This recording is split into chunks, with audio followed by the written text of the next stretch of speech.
do this today was to let you know a little bit about the history behind this program, and also to let you know that if it hadn't been for AEDC and Grant Tennille and Basil and Fran Seal working on this grant with us, this road wouldn't be here right now.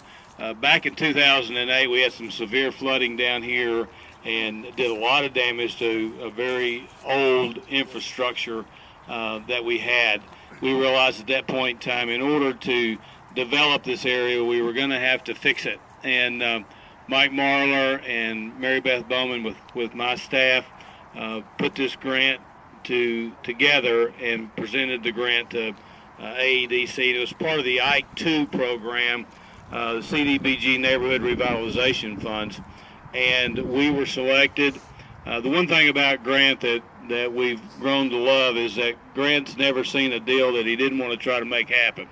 And so we do appreciate that. I know Todd Larson, I don't think Todd's here, but I think Grant thinks that Todd's on his staff sometimes because he spends so much time with AEDC. But Fran Hill helped us, as she's always over the last 30 years holding our hands. So anyway, we got $1.1 million grant, and we certainly do appreciate that.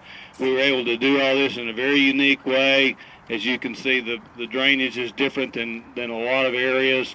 We've also made the road smaller so that it would cut down on the heavy truck traffic and make it more residential friendly. And we hope in a year or two that this whole area right here is going to be all residential.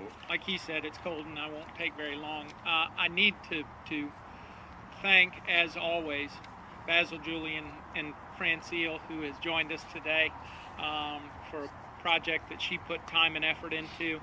And I just want to remind everybody here of one thing, and that is that while we administer it, these are federal funds. These are your tax dollars that are coming back here to help your community. And increasingly,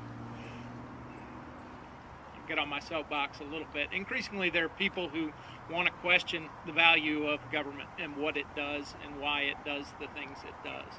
But this and the treatment plant are absolutely proof positive that our government's working for us.